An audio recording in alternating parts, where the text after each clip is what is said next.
Did the Indiana Fever actually lose Game 5? Or were they flat out robbed under the bright lights of Las Vegas? Fans aren't buying the box score. They saw Aaliyah Boston whistled out of the game on what looked like a routine rebound. Kelsey Mitchell beaten up all night until her body literally gave out. And Odyssey Sims fighting through contact to drop 27 with no protection from the whistle. Every time Indiana built momentum, it was snatched away by a referee's call that tilted the game right back to the Aces. If you think this was just a fair fight, you weren't watching closely. The Fever didn't just lose, they survived waves of chaos, foul trouble, and injuries, only to see the series yanked out of their hands. And in the aftermath, Lexi Hull broke the silence with words that cut deeper than any stat sheet. Fans are still replaying that moment, still calling it theft. And honestly, they're right. The ending felt less like a playoff game and more like a setup. No doubt you did it again tonight. Thank you. Yeah, I mean, I think that's something we can take away from this season. Obviously, ending on a loss is hard and not what you want, but I do think that we can be proud of the effort we put out there, especially in the fourth quarter, you know, losing Aaliyah, losing Kelsey. I don't even know if that was the third or fourth quarter. But two of our biggest stars go down, and we continue to fight and send it to overtime. Here's the part nobody wants to admit. Indiana's toughest opponent wasn't wearing an Aces jersey. It was the crew with the whistles. From the opening tip of Game 1, the pattern was obvious. Whenever the Fever clawed their way back into striking distance, the rhythm shattered. A whistle here, a phantom call there, and suddenly possession flipped to Las Vegas. Aaliyah Boston couldn't even breathe on a rebound without being tagged for fouls softer than tissue paper. While on the other end, Mitchell and Hull were mauled like linebackers were guarding them. By Game 3, the numbers told the story. Vegas piled up free throw attempts like it was a practice drill, while Indiana's drives to the rim ended in silence. No balance, no consistency. Just a steady drip of whistles draining Indiana's energy and gifting Vegas momentum. Even Coach Stephanie White admitted it. How do you design a game plan when one night a screen is called illegal and the very next night it's ignored? The Fever weren't just playing the champs. They were fighting gravity. Each call pulling them down while the Aces were lifted higher. And fans saw it. They weren't imagining things. By Game 4, media voices joined in, openly questioning whether Vegas was getting star treatment. Social feeds exploded with clips of missed calls. Slow-motion replays showing Clark's teammates hacked across the arms and still no whistle. Rigged wasn't just a throwaway comment anymore. It was the trending accusation plastered across every platform. The longer it went on, the harder it became to call it coincidence. It looked like a script. The Aces stars went to the line. Indiana's stars went to the floor. By the time Game 5 tipped off, the frustration wasn't just bubbling, it was boiling over. Fans came in already expecting a fight not just against A'ja Wilson and Jackie Young, but against the Stripes themselves. And what unfolded that night didn't calm the storm. It blew it wide open. Picture it. Game 5, everything on the line, and instead of basketball dictating the outcome, it felt like Indiana was running uphill against a stacked deck. Every whistle seemed predetermined. Every surge of momentum abruptly chopped off. The Fever weren't just trying to score against Vegas. They were trying to survive the invisible hand of officiating. Kelsey Mitchell, who had carried this team so many times before, was physically beaten down, limping off the floor as cramps and collisions piled up with almost zero protection. Aaliyah Boston, their anchor in the paint, could barely string two possessions together without another questionable whistle dragging her back to the bench. Yet somehow, against all odds, Indiana refused to vanish. They clawed their way through regulation, forced overtime, and nearly pulled off the miracle. But how long can a team play 5-on-8 before the dam breaks? One soft screen call here, one phantom flop rewarded there, and suddenly the Fever were scrambling uphill with broken bodies and fading energy. It wasn't just a game anymore. It felt like a battle against the rulebook itself, tilted and weaponized. Memories this team will cherish forever. The coaches talk about it, the vets that are on the team talk about it, that you don't get this bond, this tightness, these friendships on every team in pro sports. That's not normal, and for us to be able to build that this season is something that's very special. The final blow came not from the scoreboard, but from the whistle. With just 26 seconds remaining, Boston fought tooth and nail for a rebound against Jackie Young. Clean, aggressive, playoff basketball. And then came the shriek of the whistle that silenced an entire fan base. Foul. 6. Gone. Indiana's challenge lit up the arena, fans and teammates begging for someone, anyone, to see the replay and acknowledge the obvious. This was two competitors fighting for position, not a foul worthy of disqualifying a franchise cornerstone. But no, the ruling stood. Boston's night was finished, her hands clenched in disbelief as she walked to the bench, and Jackie Young calmly sank the free throws that swung momentum permanently toward Las Vegas. That moment wasn't just devastating, it was symbolic.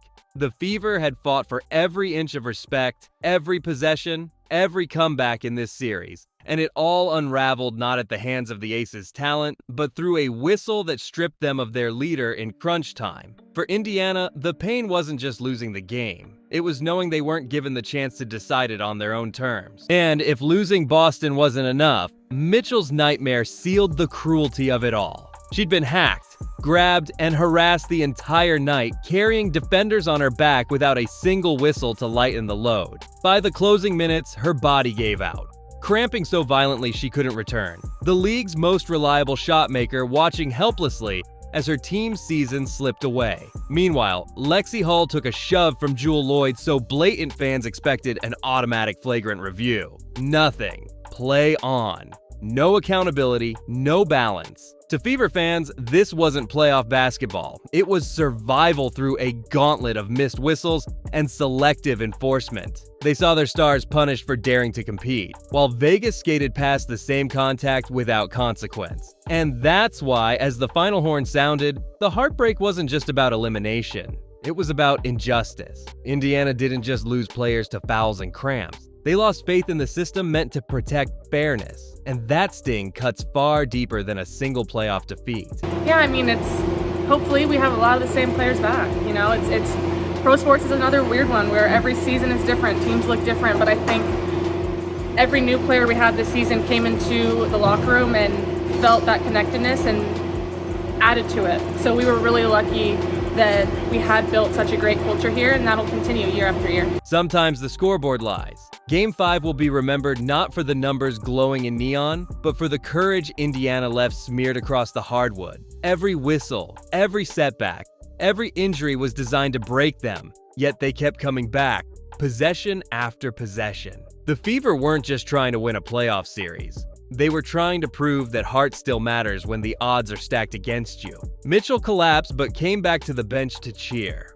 Boston fouled out but kept coaching from the sideline. Sims refused to stop attacking even with defenders flying into her path. And Lexi Hull, taped up and grimacing, sprinted for every loose ball like the season depended on it. Because it did. These weren't just athletes anymore. They were fighters, embodying the raw defiance of a franchise that refuses to accept invisibility. The scoreboard may say loss, but what fans saw was a team that redefined toughness and made sure nobody would forget how much they bled for Indiana. Among those warriors, Lexi Hull carved her name into the memory of Fever fans forever. She shouldn't even have been on the court.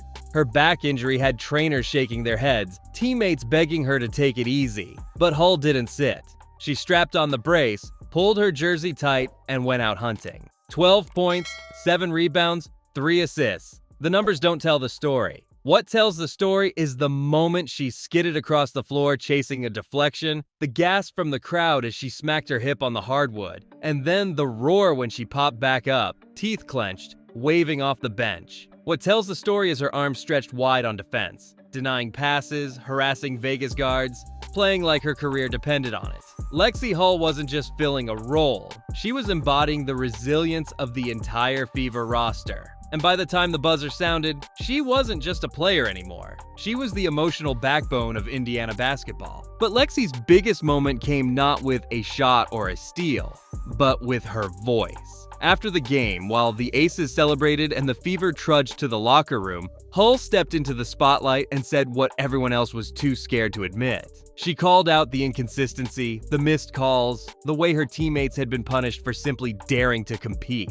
It wasn't anger, it was conviction. A wounded warrior demanding better for her team, for the league, for the future of women's basketball. Indiana fans heard it and rallied. They didn't see a player hiding behind excuses. They saw a leader holding the league accountable. And in that moment, Hull gave Fever Nation something bigger than stats or highlights. She gave them a voice, one they could rally behind, one that told them this fight wasn't over just because the season was. Her words turned pain into fuel, transforming heartbreak into the beginning of something far more dangerous for the WNBA, a fan base that refuses to be silenced. You guys huddled up right after the final buzzer, right by center court. What was that moment like for you? Hey, it's sad.